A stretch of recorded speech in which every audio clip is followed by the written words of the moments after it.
tudo bem? Estamos retomando a aula e hoje nós iremos falar sobre transformações físicas e químicas, pH e modelos atômicos. Boa aula! Bom, então retomando as transformações na matéria, nós vamos ter conceituando o que é transformação. Transformação é qualquer alteração que ocorre na matéria, seja definitiva ou temporária. Então nós teremos as transformações físicas, que são aquelas que não alteram a estrutura da matéria, ou seja, a transformação ela vai e volta. Um bom exemplo é esticar uma mola. Eu coloco uma energia, ela se transforma, quando eu solto ela, ela volta para o tamanho original. Ou seja, é uma transformação física, porque não alterou a estrutura da matéria. Muito bem. No nosso cotidiano, algumas transformações claramente são físicas. Por exemplo, a formação de chuva, o descongelamento das calotas polares, são fenômenos físicos. Porque se eu coloco calor, o sólido passa para o líquido. Quando eu retiro o calor, o líquido se transforma em sólido de novo. Então, as transformações de estado físico são, como o nome diz, transformações físicas. Outro tipo de transformação são as químicas. As químicas são aquelas que vão e não voltam. Elas realmente alteram a estrutura da matéria. Um bom exemplo é a queima de etanol. Queimei etanol, não tem como pegar o gás carbônico gerado e o calor gerado e transformar novamente em etanol. Então ela é definitiva, ou seja, irreversível. Toda vez que a transformação acontece e não pode ser voltada ao estado anterior, é uma transformação química. As transformações químicas elas são acompanhadas de evidências, né? Quando nós realizamos experimentos, nós observamos algumas evidências que determinam que eu posso falar, olha, isso foi uma transformação química. Um deles é a formação do gás. Então, por exemplo, estou fazendo pão, né? A massa cresce. Por que a massa cresce? Porque a reação entre o fermento com açúcar gerou gás carbônico que faz a massa crescer. Então, liberou gás, é uma transformação química. Mudança de cor. Mudou a cor, né? Algumas vezes isso é paliativo, mas é uma evidência de transformação química. No caso, por exemplo, do enferrujamento do portão. O portão tinha uma cor, ele oxidou, mudou a cor, ocorreu uma transformação química. Um outro exemplo é a liberação de energia, né?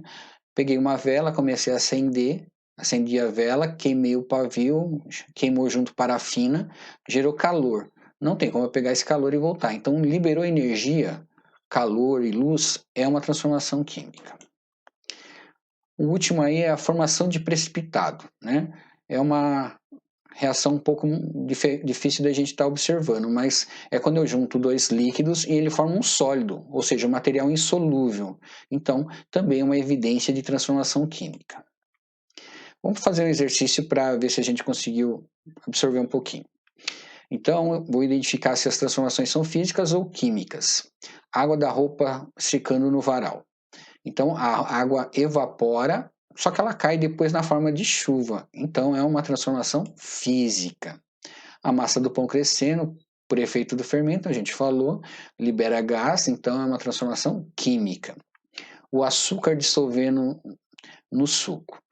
Teoricamente, se eu evaporar todo o líquido do suco, eu vou ter o açúcar de volta. Então, é uma transformação física.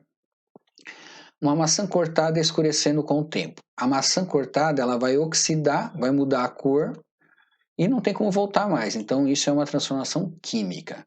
Um medicamento agindo no organismo. O medicamento ele vai ser absorvido, o princípio ativo dele vai ser absorvido no organismo, não tem como a gente voltar, né?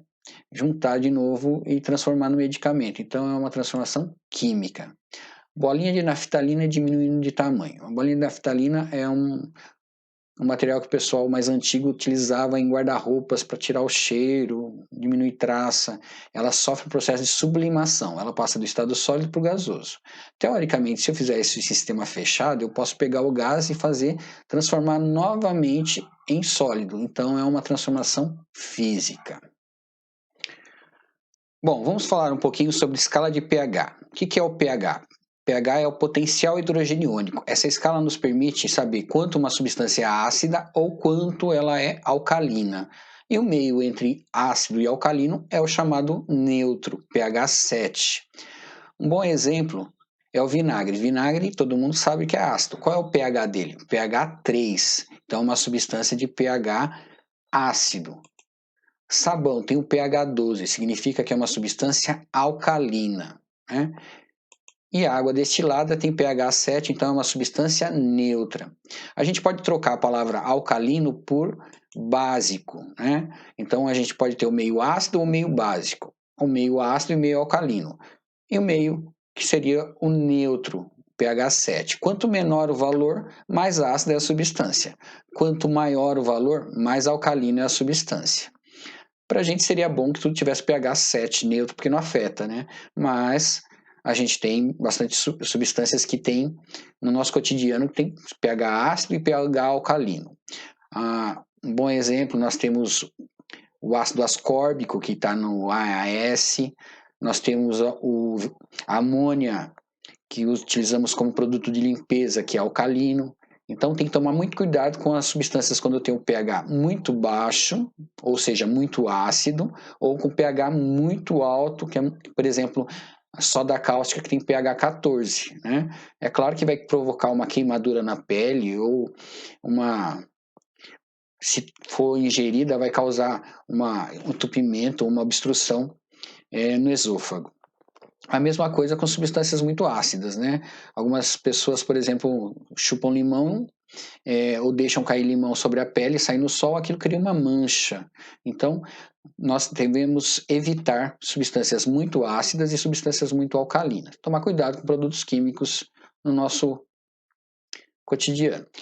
Bom, agora vamos falar um pouquinho sobre os modelos atômicos, né? A ideia de átomo já começa lá na Grécia, com Leucipo e Demócrito, que achavam que toda a matéria é formada por uma pequena partícula, e essa pequena partícula não poderia ser dividida. Por isso que deu esse nome átomo, né? A de não tomo de divisão.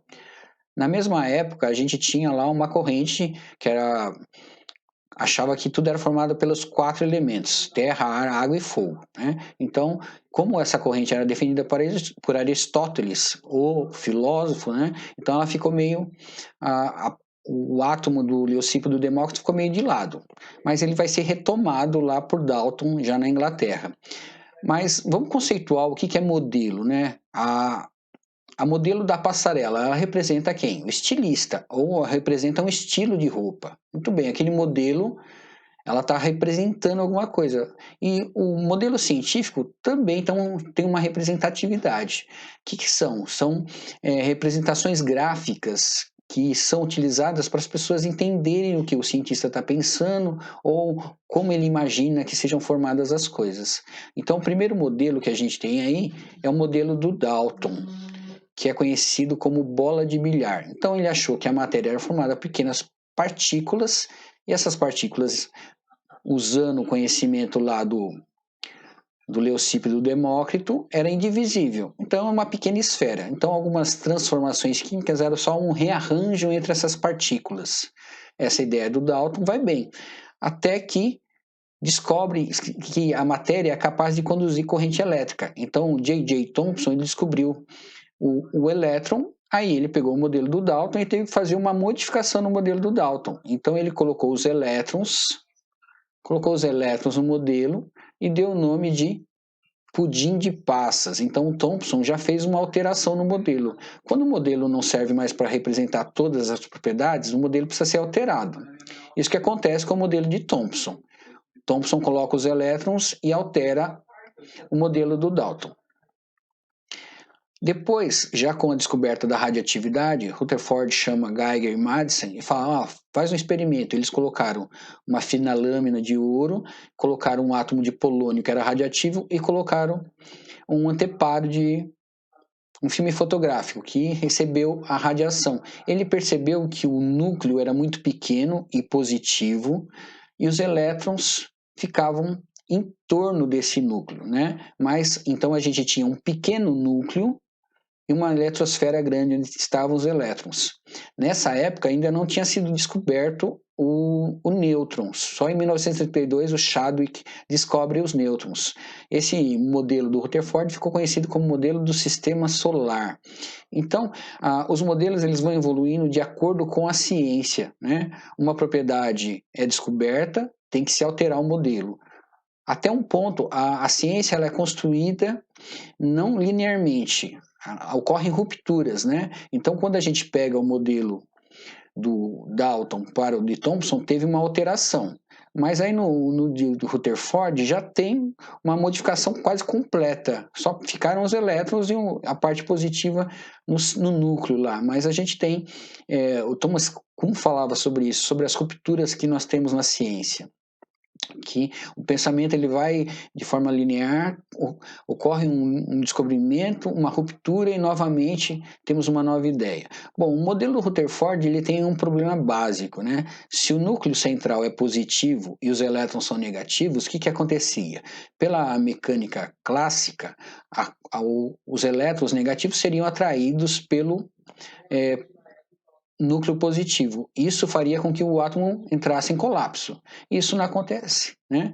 Depois, quando mais a gente estiver estudando, a gente vai perceber que o Niels Bohr, ele vem dando uma nova ideia sobre perda e ganho de energia. Mas para o nosso curso, por enquanto, até o conhecimento sobre o sistema solar da ideia do Rutherford, tá bom, tá?